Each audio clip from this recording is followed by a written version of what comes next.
यहाँ पे चलते हैं।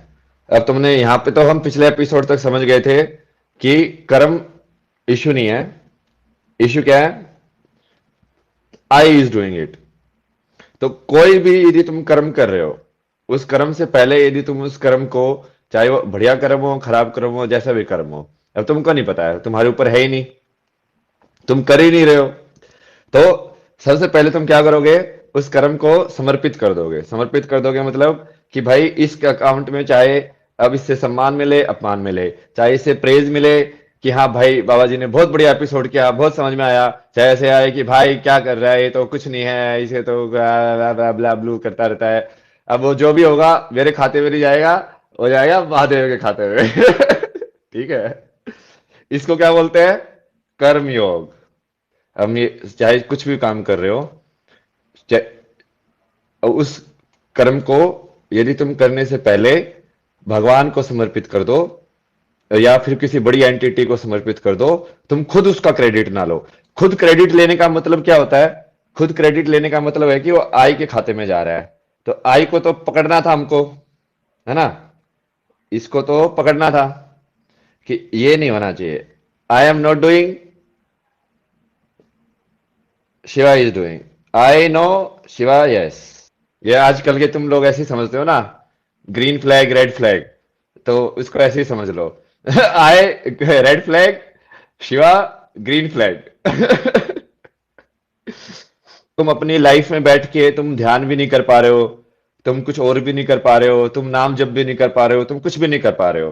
तुम गृहस्थी में हो, तुम अपना एग्जाम लिख रहे हो, तुम एग्जाम तुम्हारा सही होगा, खराब होगा। अब तुम कुछ और कर रहे हो कि तुम जॉब में के अंदर इतने पैसे कमा रहे हो, ये सब करना।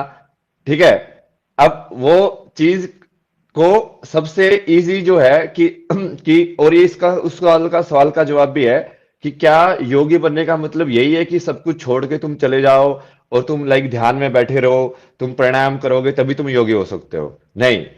तो जो कृष्ण ने जो अर्जुन को सिखाया था, क्योंकि अर्जुन के मन में भी यही आया था, जब अर्जुन को इतना सारा ज्ञान दिया कि भाई देखो आत्मा ऐसी होती है, आत्मा अमर होती है। आत्मा तो कोई कुछ नहीं होता है, ये सारे कर्म तो ऐसे ही चल रहे हैं, ये सब तो माया है, ये सब तो इल्यूजन है। तो अर्जुन के मन में क्या ख्याल आया? अर्जुन बोला कि यार जब ऐसा ही है तो फिर आप मुझे लड़ने के लिए, ये सब करने के लिए क्यों बोल रहे हो? मतलब आप मुझे फंसा रहे हो। आप तो खुद तो बोल रहे हो कि ये सारी चीजें ऐसी है, माया है, कुछ फायदा नहीं है इन सब चीजों का, एक्चुअली में तो ये पहले से ही मरे हुए हैं, सारी चीजें बोल रहे हो, और उसके बाद बोल रहे हो कि तू इनको मार। मतलब ऐसे थोड़ी है, मैं भी सब कुछ छोड़ के संन्यास ले लूंगा, मैं भी किसी जाके अपना कुटीर में बैठूंगा और अपना ध्यान करूंगा। तो कृष्ण ने उनको क्या समझाया? नहीं नहीं, ऐसा जरूरी नहीं है कि तुमको वही सब चीजें करनी हो योगी बनने के लिए। योगी बनने के लिए सबसे पहला जो सबसे सरल जो तरीका है, और जो तरीका कोई भी इंसान यूज कर सकता है अपनी डेली लाइफ के अंदर, चाहे वो जॉब कर रहा हो, चाहे वो स्टूडेंट हो पढ़ाई कर रहा हो, चाहे वो कुछ भी कर रहा हो, वो कौन सा तरीका है? सबसे पहला कर्मयोग। यहां तक क्लियर हुआ तुम सब लोगों को? पहला तरीका कर्मयोग। कर्मयोग का मतलब क्या है?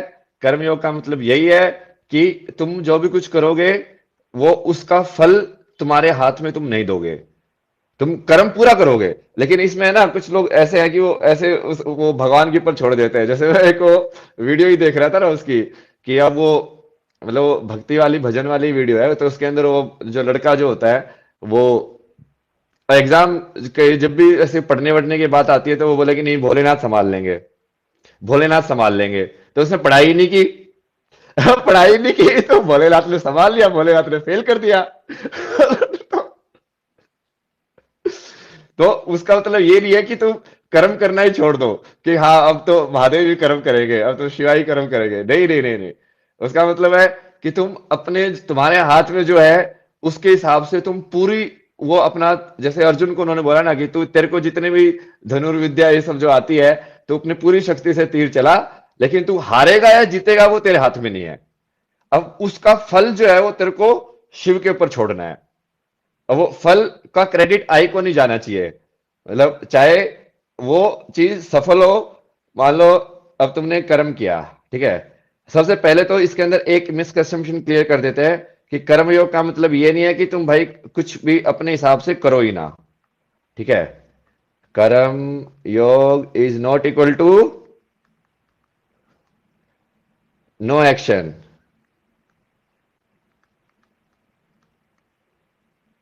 समझ में आया?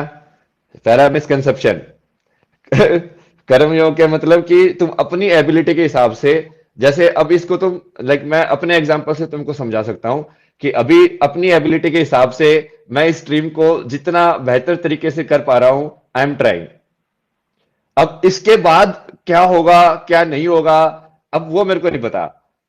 इसके बाद जितनी मैं अपनी एबिलिटी से जितना भी है वो कल की वर्ल्ड को सेटअप करने के लिए, हम जितना भी बोल रहे थे साइंस एंड स्पिरिचुअलिटी को ज्वाइन करने के लिए, अब तुम लोगों को आध्यात्मिकता और ज्ञान सिखाने के लिए मैं अपनी साइड से पूरी कोशिश कर सकता हूं कि जितना मुझे आता है, जितना मेरे को समझ में आता है, जितने मेरे पास तरीके हैं, मैं उन सारे तरीकों का यूज करके और तुम लोगों को समझाने की कोशिश कर रहा हूं। अब उसके बाद अब एक्शन तो पूरा हुआ ना इसके अंदर, और इसका मतलब है नो एक्शन नहीं है, इसका मतलब क्या है? Full action. क्लियर? हाँ, 100% action but focus on the result is equal to zero. अब यही है जब तुम लोग बोलते हैं ना कि वो अर्जुन का वही सवाल था कि यार बिना फल की इच्छा के कर्म कैसे हो सकता है, क्योंकि कर्म योग के अंदर सबसे बड़ा इंसान यही पे फंसता है कि यार मैं तो यही सोचूंगा ना कि मैं युद्ध में जब तीर चलाऊं तो सामने वाला हारे, सामने वाला मरे। अब वो उस चीज में विरोधाभास नहीं है, क्योंकि ऑब्वियसली तुम अपनी एबिलिटी के हिसाब से तो वही सोचोगे और उसके हिसाब से ही कर्म करोगे। क्योंकि मैं यदि पहले से ही सोच के मान लूं कि तुमको समझ में नहीं आएगा तो फिर कोई फायदा नहीं है उस चीज का। मैं तो यही सोचूंगा ना कि हाँ मैं समझा रहा हूं और तुम लोगों को भाई पूरा बढ़िया से लाइक तुम लोगों के दिमाग में जा रहा है और उसके हिसाब से कर्म करूंगा। बट यदि वो नहीं हुआ या हुआ, अब उससे डिटैचमेंट चाहिए। तो उसका ये इंटेंशन नहीं है कि तुम कुछ प्लान ना करो, तुम कुछ सोचो नहीं कि हाँ ये चीज ऐसे होनी चाहिए, नहीं। तो दूसरा मिसकंसेप्शन, निष्काम कर्म का जो कंसेप्ट है, जो कि मेरे को भी जब बचपन में होता था ना बहुत अटपटा लगता था गीता का ये वाला। कि बिना बिना फल की इच्छा के कर्म कैसे करेंगे। तो उसमें एक्चुअली वो नहीं है कि तुम बिना फल की प्लानिंग किए कि यार अब मैं ये पेड़, आम का पेड़ लगाऊंगा तो आम का पेड़ उगना चाहिए, तो ऑब्वियसली वो प्लानिंग तो करूंगा मैं। बट मान लो कुछ और हो गया, भगवान ने बाढ़ ला दी, कुछ और ला दिया, ये हो गया, तो उसको भी मैं पूरी तरीके से एक्सेप्ट करूंगा कि चलो ठीक है। उसके अंदर मेरे अंदर कोई भी नेगेटिव या पॉजिटिव इंटेंशन नहीं आनी चाहिए, एक्सेप्ट द आउटकम। हाँ, अर्जुन यदि तीर चलाएगा तो तीर तो चलाएगा वो जीतने के लिए ही, वो अपनी इंटेंशन से तो जीतने के लिए ही चलाएगा। ऐसा नहीं है कि वो हारने के लिए चलाएगा, क्योंकि यदि वो हारने के लिए चलाएगा तो वो पहला वाला पॉइंट पूरा नहीं होगा। पहला वाला पॉइंट क्या था? कर्मयोग is equal to full action. इसको कृष्ण एक और दूसरे तरीके से समझाते थे कि वो रिजल्ट से ना तुमको, जैसे मान लो तुम सफल हो गए, जीत गए युद्ध के अंदर, तो ऐसा नहीं है कि तुम बहुत ज्यादा खुश हो जाओ, क्योंकि खुश होने का मतलब तो वही होगा आई, तुम बोलोगे हाँ भाई मैंने एग्जाम क्लिक कर दिया, मैं तो ऐसा हूं। जैसे बहुत सारे लोग होते हैं ना, ये जितने सारे जितने भी लोग बड़े बनते हैं उनके अंदर सबसे ज्यादा ही आता है, बोलते मैंने तो इतना हार्ड वर्क किया, मैंने इतना स्ट्रगल किया। हाँ भाई तूने स्ट्रगल किया, हार्ड वर्क किया, बट तू ये चीज को क्यों भूल गया है कि फल एक्चुअली में देने वाला वही है। तू चाहे कुछ भी कर ले, अब तुम बहुत सारा तुमने हार्ड वर्क किया, स्ट्रगल किया, बट कोविड आ गया, फिर तुमने बहुत हार्ड वर्क किया, स्ट्रगल किया, बट कुछ और हो गया संसार के अंदर। अब वो चीज, इस चीज को समझना कि जो फाइनली तुम जितने भी कर्म, जितना भी प्लानिंग कर लो, बट वो जो अनसर्टेन एलिमेंट है, वो जो एक ऐसी चीज है कि तुम्हारा जो ज्ञान जो है वो कभी भी इतना परिपूर्ण नहीं हो सकता कि तुम भगवान के बराबरी कर लो, कि तुम उस चीज को सर्टेनिटी के अंदर कन्वर्ट कर दो। तो उस चीज को हमेशा ध्यान में रखना कि रिजल्ट जो है इज ऑलवेज एट्रीब्यूटेड टू।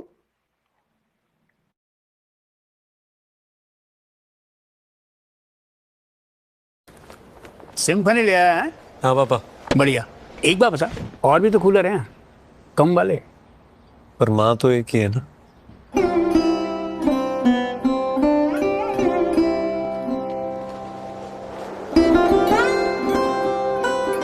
बढ़िया है। तेरे दो बाप है क्या? यार बिना। I'm joking. अपनों के लिए सिर्फ सिम्फनी की रिमझिम कूलिंग। प्रत्येक माता पिता की इच्छा होती है कि उसके बच्चे शरीर से बलवान बने, बुद्धि से प्रज्ञावान बने, हृदय से श्रद्धावान बने, आचरण से शीलवान, गुणवान, चरित्रवान और महान बने। ये इधर कृष्णाशीष जी, उधर रामाशीष जी हैं। इन्होंने पंचोपदेश, एकादशो उपनिषद, यानी इस उम्र में लगभग 10-11 हजार सूत्र मंत्र इन्होंने याद कर लिए। श्रीमद् भगवद गीता दोनों ही बच्चों 18 अध्याय कंठस्थ हैं। तो मैं कहीं कहीं से बीच बीच में से ही पूछूंगा। नहीं जाने न सदृशम, नहि जानेन सदृशं पवित्रमिह विद्यते तस्मिन् योग संसिद्ध कालेनात्मनि विन्दति। अब इस तरीके से ही मरता है आय, क्योंकि आय कर्म भी पूरा कर रहा है, आय कर भी इंटेंशन के साथ रहा है, बट उसको लास्ट के अंदर सारा क्रेडिट खुद को नहीं लेना है। अब तुम समझोगे कि ये कितना मुश्किल है। जो भी रिजल्ट आएगा वो मैं अपने खाते में नहीं लिखूंगा, वो मैं ये नहीं बोलूंगा कि मैंने किया है। ये है आई को मारने का सही तरीका, क्योंकि पहले तो हम आई से पूरा कर्म करा रहे हैं सारी इंटेंशन के साथ, और फिर उसको बोल रहे हैं कि नहीं तूने नहीं किया है। क्योंकि हमेशा लोग क्या करते हैं ना, जब नेगेटिव आता है तो भगवान के ऊपर कर देते हैं कि नेगेटिव तो भगवान ने कराया है, और जब पॉजिटिव रिजल्ट आता है तो बोलते हैं मैंने किया है। जितने भी तुम बड़े बड़े लोगों को देखोगे ना, मोस्टली तुमको यही एटीट्यूड दिखेगा। जब वो पॉजिटिव हो जाता है तो वो सोचते हैं कि वो उन्होंने किया है, और जब वो नेगेटिव फैलाता है तो बोलते हैं कि नहीं नहीं ये तो समाज की वजह से है, ये तो भगवान की वजह से है, ऐसे ऐसे। तो हमेशा उस चीज का ध्यान रखना कि पॉजिटिव के अंदर कभी भी हमेशा ईगो जो है वो सबसे ज्यादा पकड़ती है, कि यदि वो चीज पॉजिटिव हो रही है तो उसके अंदर सबसे ज्यादा तो अहंकार जो है ना आके वही बोलता है कि यार तू तो बड़ा बहुत बड़ी चीज बन गया है, और तूने इतनी मेहनत की, तूने इतने साल तपस्या की, तूने आज तेरे को फल मिल गया है उसका।